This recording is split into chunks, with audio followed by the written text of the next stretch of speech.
Hello दोस्तों मैं आप लोगों का दोस्त मितेश कुमार आप लोगों की अपनी चैनल एनकेटी एजुकेशन पर आप लोगों का स्वागत करता हूं। दोस्तों मैं आशा करता हूं आप लोग बहुत ही अच्छे होंगे, मस्त होंगे एवं लाजवाब होंगे।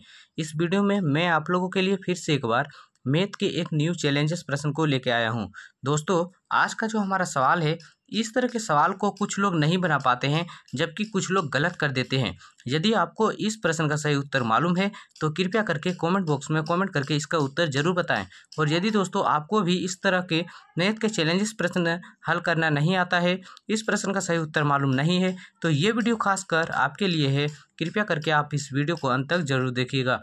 यदि आप इस वीडियो को अंत तक देख लेते हैं तो आपको इस प्रश्न का सही उत्तर तो मालूम चल जाएगा, लेकिन साथ ही साथ दोस्तों यदि आपके सामने फिर कभी दोबारा इस तरह के मैथ के चैलेंजेस प्रश्न यदि आता है तो आप उस प्रश्न को बहुत ही कम समय में आसानी से बना लीजिएगा। तो चलिए दोस्तों ज़्यादा टाइम को वेस्ट ना करते हुए हम लोग अपनी इस वीडियो को स्टार्ट करते हैं। लेकिन वीडियो को स्टार्ट करने से पहले आप लोगों से एक छोटी सी रिक्वेस्ट है कि यदि आप हमारे चैनल पर नए हैं तो प्लीज़ दोस्तों वीडियो को लाइक एंड सब्सक्राइब जरूर कर दीजिएगा और साथ ही साथ बेल आइकन को प्रेस कर लीजिएगा, ताकि दोस्तों मेरे द्वारा अपलोड की गई हर वीडियो की नोटिफिकेशन सबसे पहले आप तक जरूर पहुंच जाए। तो चलिए दोस्तों अब हम लोग प्रश्न को हल करते हैं। तो देखिए दोस्तों कुछ लोग क्या करते हैं, इस प्रश्न को ऐसे हल करते हैं। वे लोग क्या करते हैं, सबसे पहले प्रश्न को उतारते हैं। अब वे लोग देखिए क्या करते हैं दोस्तों, वे लोग इस 30 से इस 30 को काट देते हैं और इस 10 से इस 10 को काट देते हैं और 20 को 1 से गुना करके बोलते हैं दोस्तों 20 इस प्रश्न का सही उत्तर है। जबकि दोस्तों ये उत्तर हमारा गलत है। इस प्रश्न का सही उत्तर हमारा 20 नहीं होगा। इस प्रश्न का सही उत्तर हमारा क्या होगा, चलिए दोस्तों हम लोग देखते हैं। लेकिन उससे पहले हम लोगों को इस बोडमास के नियम को समझना पड़ेगा। यदि हम लोग बोडमास के नियम को अच्छी तरह से नहीं समझते हैं तो इस प्रश्न का सही उत्तर हम लोग नहीं निकाल पाएंगे।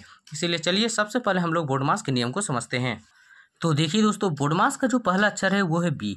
बी से होता है ब्रैकेट। ब्रैकेट में हम लोग 4 प्रकार के ब्रैकेट को देखते हैं। ये जो रेखा टाइप का देख रहे हैं इसे कहते हैं हम बार ब्रैकेट, हिंदी में कहें तो रेखा कोष्टक। ये जो देख रहे हैं इसे कहते हैं हम सबसे छोटी ब्रैकेट, इसे मिडिल ब्रैकेट, और अंत में जो देख रहे हैं दोस्तों इसे कहते हैं हम सबसे बड़ी ब्रैकेट।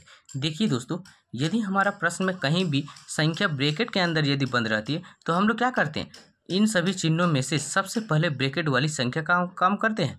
वो भी क्या दोस्तों, ये 4 प्रकार का जो ब्रैकेट देख रहे हैं प्रत्येक का हम बारी बारी से काम करते हैं। सबसे पहले रेखा कोष्टक का, फिर छोटी ब्रैकेट का, फिर मिडिल ब्रैकेट का और अंत में हम सबसे बड़ी ब्रैकेट का काम करते हैं।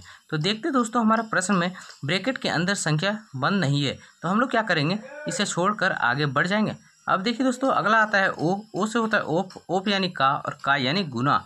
तो देखिए तो का का चिन्ह भी हमारा प्रश्न में नहीं दिया हुआ है तो हम लोग क्या करेंगे, इसे भी छोड़कर आगे बढ़ जाएंगे। अब देखिए दोस्तों अगला आता है डी। डी से होता है डिवीजन यानी भाग। तो देखिए हमारा इस प्रश्न में भाग का काम हम सबसे पहले करेंगे। अब देखिए अगला आता है एम। एम से होता है मल्टीप्लाई यानी गुना। तो गुना का चिन्ह देखें तो गुना का चिन्ह भी दिया हुआ है। अब देखिए दोस्तों अगला आता है ए। ए से होता है एडिशन यानी जोड़। जोड़ का चिन्ह देखें तो जोड़ का चिन्ह भी हमारे प्रश्न में नहीं दिया हुआ था, हम लोग क्या करेंगे, इसे भी छोड़कर आगे बढ़ जाएंगे। अब देखिए अंत में आता है एस। एस से होता है सब्सट्रैक्ट यानी घटाओ। घटाओ का चिन्ह देखें तो घटाओ का चिन्ह भी हमारा प्रश्न में नहीं दिया हुआ है तो हम लोग क्या करेंगे, इसे भी छोड़कर आगे बढ़ जाएंगे। अब देखिए दोस्तों चलिए टाइम को वेस्ट ना करते हुए हम लोग अपने इस प्रश्न का हल करते हैं। तो देखिए दोस्तों हमें यहाँ देखना है, यहाँ हम देखते दोस्तों गुना का चिन्ह है, यहाँ पर भाग का। तो इन दोनों में से सबसे पहले हम काम किसका करेंगे, भाग का। लेकिन इससे पहले हम लोग क्या करेंगे, यहाँ संख्या जो देख रहे हैं पूर्णांक में दिया हुआ है इसको हम क्या करेंगे, भिन्न में बदल लेंगे। तो भिन्न में बदलने के लिए क्या करेंगे, हम इसको गुना करेंगे।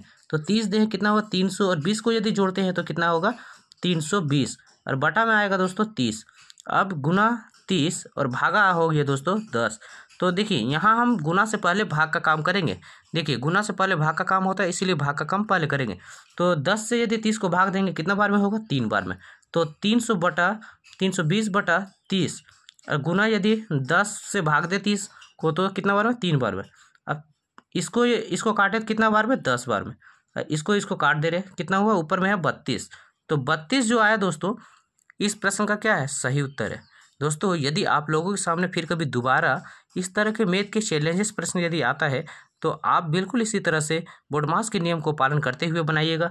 यदि दोस्तों आप इस तरह मैथ के किसी भी चैलेंजेस प्रश्न को हल करते हैं तो आपका उत्तर कभी भी गलत नहीं होगा। तो दोस्तों आज का वीडियो हमारे यहीं तक। हम आशा करते हैं ये वीडियो आप लोगों को आसानी से समझ में आ गया होगा। यदि वीडियो देखने में अच्छा लगा हो तो प्लीज़ दोस्तों वीडियो को लाइक एंड सब्सक्राइब जरूर कर दीजिएगा।